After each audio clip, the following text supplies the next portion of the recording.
which is like this huge amusement park here in Seoul. I'm meeting up with a couple of my really good friends there.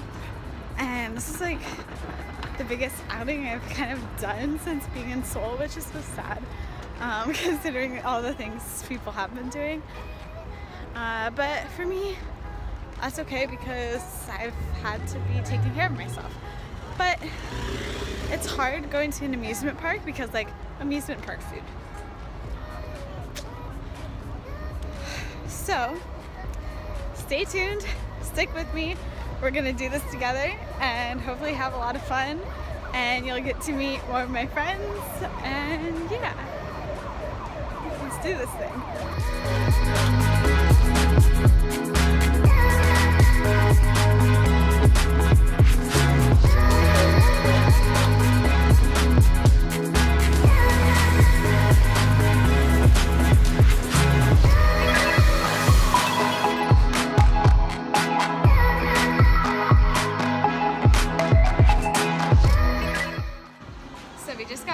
At our event at Google listening to Mike Kim, who is the head of the Google campus in Seoul, and I'm now eating Korean food with my friend Hong. Say hi, Hong. Hello. I'm excited for this. I like kimbap. It's like sushi, but Korean sushi. Yeah.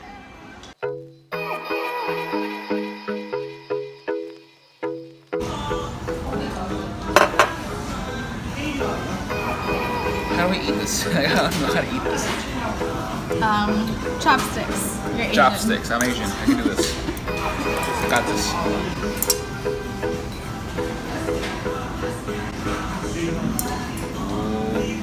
Looks good. It does look good. I don't know what it is. What's this powder here? I have no idea. Wow. Like a garlic powder, maybe?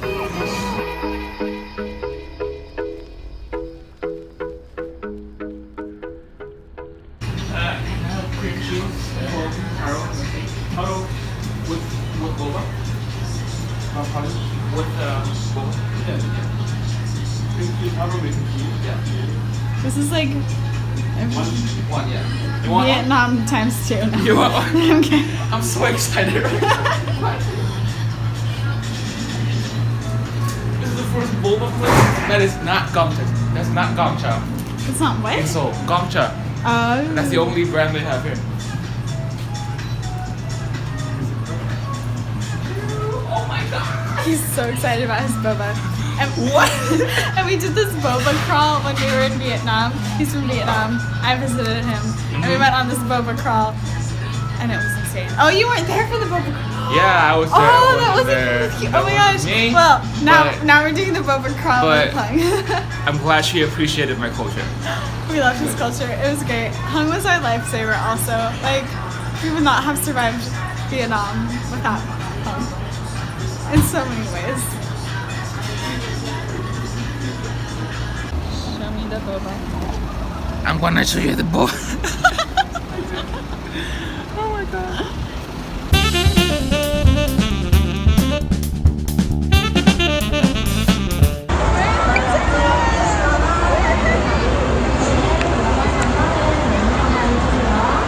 Okay, so we're in line for bumper cars, and Ryan wanted me to try cow-tails.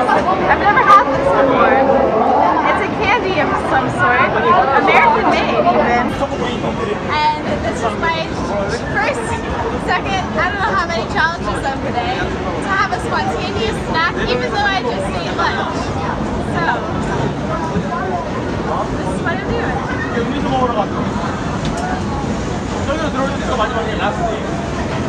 I can open the wrap.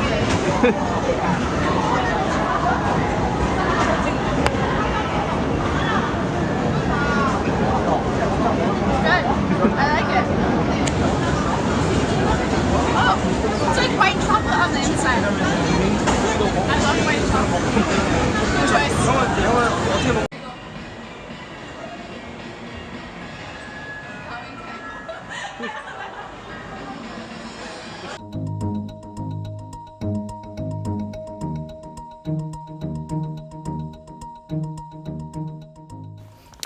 Hello, so it is currently 11:30 p.m.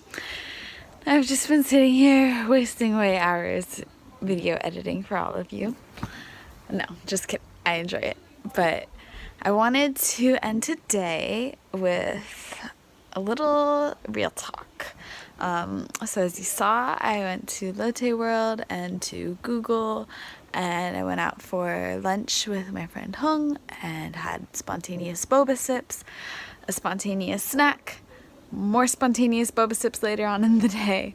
And they're really little things, like having a sip of boba. Most people don't even think twice about that. And it's something that actually requires so much effort sometimes when you're in recovery.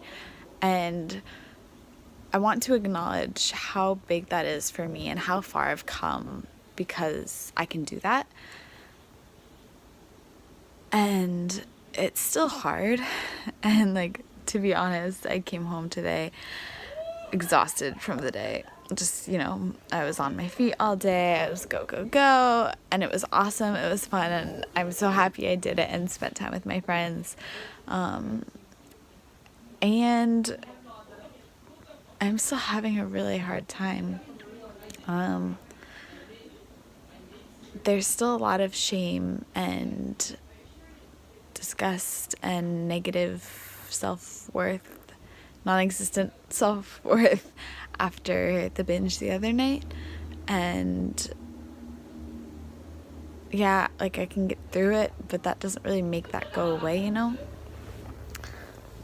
And I realized today Mike Kim gave us this really inspirational talk, and it was one of the most amazing talks I've ever heard. He was just so real and honest, and my study roommate people are having a party out there, if you can hear the music. And his 3 main takeaways I really appreciated. So 1 was work out every day. 2 was to learn how to write well. And 3 is make your bed every day. And those are 3 small, simple things. And those were his 3 big takeaways for us. Like, he was like, do this. Like, do this. And it just sort of reinforced to me that, like, even the small things matter.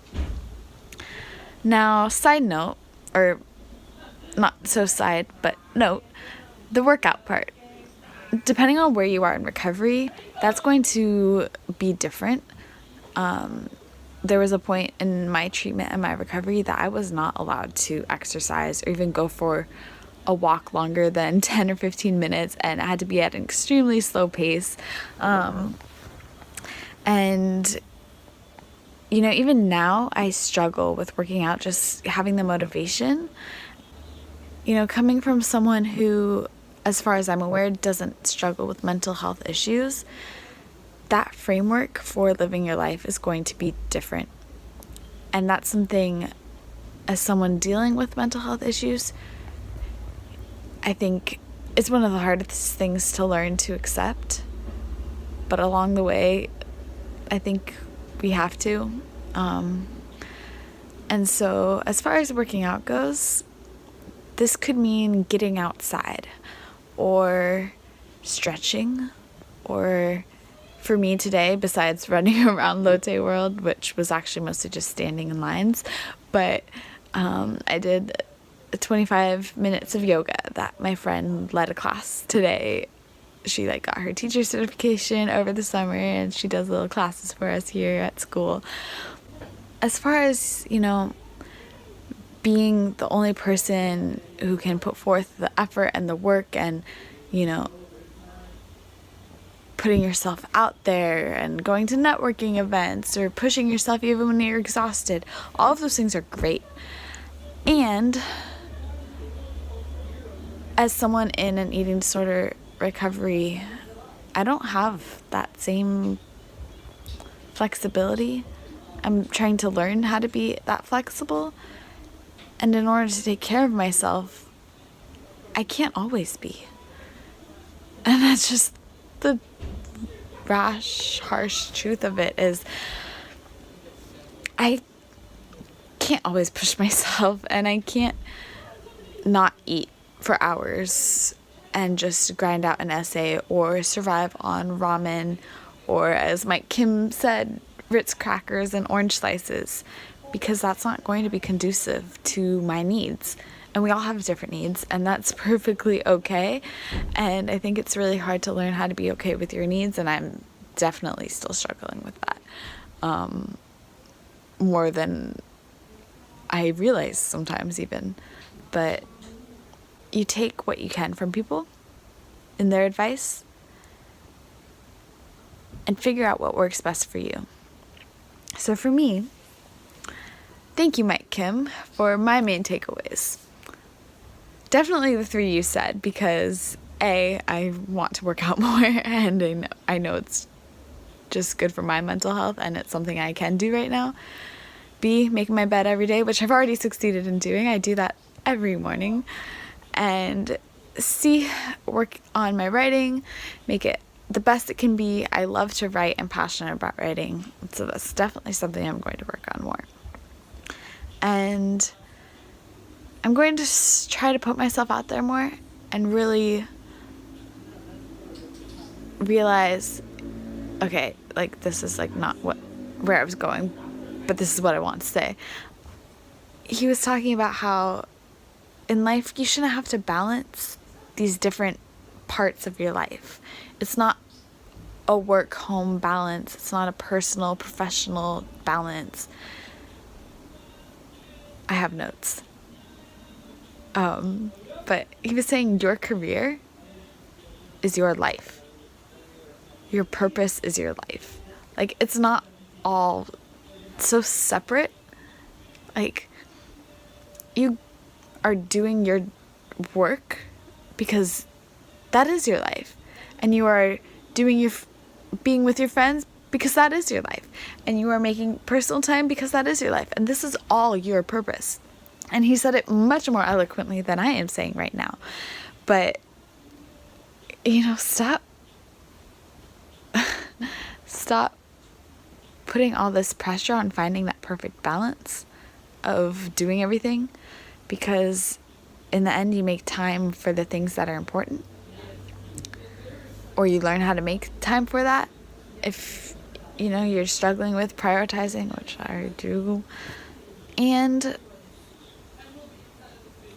I wanted to ask him more about his take on this, but I know for me, learning how to be okay and comfortable with the unproductive is so difficult and so necessary, because eating disorders are mentally draining and exhausting, and physically draining and exhausting.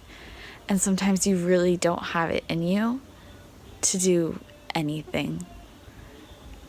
I can't tell you how many hours upon hours, probably like a year's worth of hours I have spent on Netflix the last few years, because sometimes that's all I can do.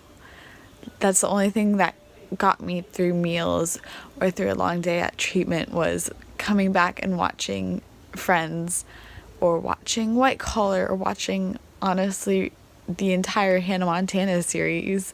Right now it's currently Suits, because Grey's Anatomy does not exist on Netflix in Korea for the season that I need, but Suits is really good. And sometimes I hate myself for it. Many days I hate myself for it. But I also know that sometimes that's all I can do. So that's okay. I hope you liked this video. I hope you got something out of it, whether you are in eating disorder recovery or in life journey, path, destination, exploration, whatever you want to call it. Like, subscribe, the works. Thank you.